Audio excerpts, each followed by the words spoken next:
manusia yang memiliki watak yang optimis sudah pasti akan bertarung mati-matian untuk menjadikan nasibnya yang selama ini buntung menjadi untung. Dan bukanlah senang untuk kita nak menempuh perjalanan hidup ini tanpa memiliki keazaman yang kuat. Justru itulah apabila bercerita tentang memasuki tahun baru hijrah, kita bercerita tentang keazaman. Keazaman ataupun keinginan yang kuat, yang oleh orang putih disebut sebagai determination, bulat tekad. Sebab itu, bila kita rujuk kepada Al-Quran, Quran banyak menceritakan tentang apa kiat ataupun panduan tatkala kita sudah memiliki keazaman.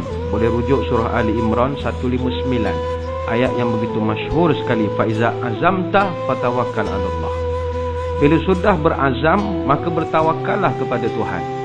Sebab keazaman ini satu benda yang semua orang boleh tanam, tapi belum tentu boleh dilaksanakan tanpa campur tangan dari Tuhan. Saya kira sepanjang tahun ini ramai yang berazam untuk melakukan sesuatu, tetapi sudah di penghujung Zulhijjah ini masih begitu-begitu sajalah pencapaiannya. Ada yang berazam nak kurus, tak kurus juga. Ada yang berazam nak berkahwin, tak kahwin-kahwin juga. Ada yang berazam nak bawa isteri pergi ke London, tak sampai-sampai juga. Maka berapa banyak azam yang kita telah tanam tapi tak berjaya kita dapatkan hasilnya, kerana kegagalan mengaitkan azam itu dengan tawakal kepada Allah. Cumanya para ulama ketika membahaskan Ali Imran tersebut membincangkan, kalau orang yang berazam kemudian dia bertawakal tanpa ada kekuatan pada diri dia sendiri yang dipanggil determination itu, maka dia tak akan boleh pergi ke mana-mana. Sebab itulah musuh utama bagi kita yang nak menanam azam baru ni dua saja. Pertama, penyakit takut. Yang kedua, ragu-ragu. Itu sebab haiwan-haiwan di sekeliling kita, kalau mereka ada sifat ragu-ragu dan takut, dia tak akan sukses menjadi binatang. Bahkan dia akan mati ditekan oleh haiwan-haiwan yang lain. Saya ambil contoh. Haiwan yang paling memiliki sifat determinasi yang paling tinggi sekali adalah burung. Semut nombor satu. Semut ini tahap determinationnya begitu hebat sekali. Kalau tuan-tuan sambil dengar ceramah ni mengunyah gula-gula misalnya, tu kan tak senonoh sikit taruh pula atas kapet atau tepi-tepi itu misalnya. Tak sampai 10 minit, binatang pertama yang datang semut. Belum sempat gajah, rimau, apa juga binatang yang harimau yang singa sekalipun sebagai raja di rimba, dia tak datang dulu. Tapi yang mula-mula datang adalah semut. Dia adalah binatang yang paling pantas sekali kerana memiliki sifat determinationnya yang sangat tinggi. Ataupun kita yang selalu menonton National Geographic kenal dengan beberapa jenis burung yang digelarkan sebagai burung kutub utara. Burung kutub utara ini, dia pastinya dia terbang dari kutub utara sampailah ke kutub selatan. Bayangkan, dia besarnya hanya 15.5 inci saja, tetapi dia boleh terbang sejauh 22,000 batu ataupun kilometernya 35,200 kilometer sepanjang 22 hari. Badannya begitu kecil dan dia tidak menggunakan minyak keluaran mana-mana syarikat pengeluar minyak. Betul-betul kerana keazaman, determination saja. Dia boleh merentas sepanjang pantai barat dari Alaska, Kanada, USA sampai Amerika Latin. Kemudian dia rentas lagi sepanjang pantai Eropah, Afrika. 15.5 inci saja besarnya. Kita boleh tengok dalam National Geographic. Ataupun bagi kita yang duduk di Kuala Lumpur ni, duit banyak sangat, makan tengah hari pun makan salmon, you know, tak makan tenggiri ni, makan salmon. Kenapa salmon mahal? Kerana salmon ini isinya boleh dimakan begitu saja, mentah begitu saja. Tuan-tuan tangkap, gigit, sedap, tak rasa hanyut. Apa sebab? Kerana salmon ini dia boleh hidup di dua air. Pertama air tawar, yang kedua air masin. Dia beranak, dia bertelur dalam sungai, tapi dia membesar tengah laut. Sebab itu ikan dia mahal. Kalau yang ikan raja salmon apa, Chinook apa, tu tak ada jual, hayat pun tak jual Chinook itu. Chinook ini dia boleh berenang selama 6 bulan. 6 bulan tanpa henti daripada laut. Dia balik semula ke hulu sungai. Dia merentas perjalanan 728,000 km. Dia berlawan dengan beruang, berlawan dengan kaki pancing, kaki mengair. Dia berlawan dengan air surut, pencemaran. Tapi akhirnya dia boleh sampai semula ke tengah-tengah sungai sana untuk dia melakukan proses pembiakan. Bertelur, membesarkan anak. Lepas tu dia hijrah lagi. Berenang dia sampai ke tengah laut. bergurau senda di tengah laut sana. Dia nak beranak esok, bertelur esok, dia balik semula ke sungai. Itu sebab hadirin hadirat sekalian, Allah suruh kita tengok semua benda ini supaya mengambil pelajaran. Bagaimana manusia ini, kerana dia memiliki kekurangan, lalu dia merasakan dia tidak boleh berjaya dalam kehidupan.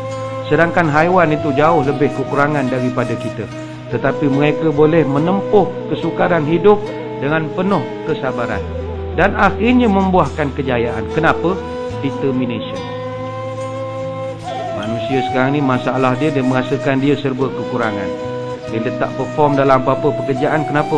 Saya tak boleh, saya kurang cerdik, saya junior, saya baru kerja, saya kurang pengalaman, saya kurang tahap pendidikan, saya kurang handsome, saya kurang cantik, orang cantik bos suka, saya ni tak cantik. Benda-benda merasa serba kekurangan inilah yang menyebabkan kita tidak boleh segagah haiwan-haiwan yang lain tadi.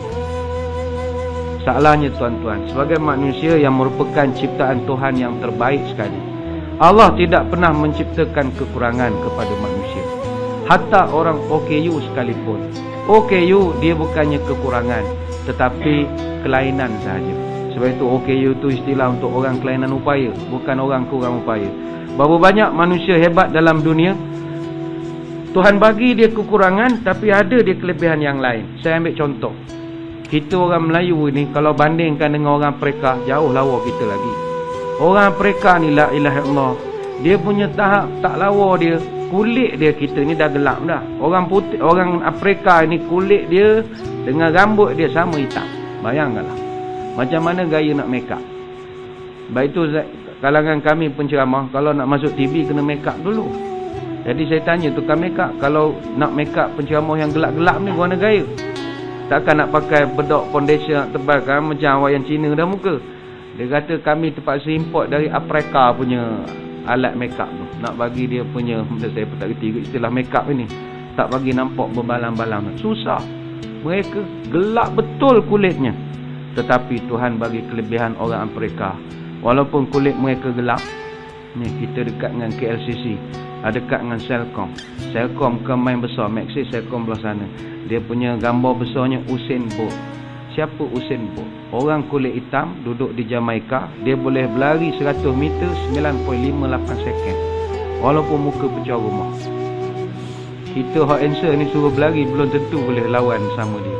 Usain Bolt lawan dengan kuda, menang dia. Patutnya buat lumba dia je dengan kuda, boleh menang Tokyo tu.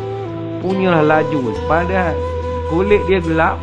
Dan memang dalam dunia ni, tanpa orang hitam, pasukan bola sepak kita Pelda ke JDT ke, takkan menang satu gol pun tanpa orang hitam. Kuat tergerak dia tuan-tuan, la ilaha illallah. Kalau bola 50-50 memang kita lari je lah. Kalau main mengadap dengan orang geng-geng hitam. Pelari maraton Malaysia semua letak jawatan lah. Sejak ramai orang Afrika di Malaysia, setiap kali buat jogaton apa yang tonton apa semua ni, tak masuk dah rakyat Malaysia pada orang dia. Dia berlari tu sambil minum air, ngak menang. Kederat dia kuat tu. Tetapi Tuhan beri pula kekurangan. Walaupun dia gagah perkasa, orang puan kalau kahwin dengan orang Afrika, kan main bangga. Oh, suami orang Afrika jalan ngempok, gini jalan. Tapi Tuhan bagi pula dia kelemahan.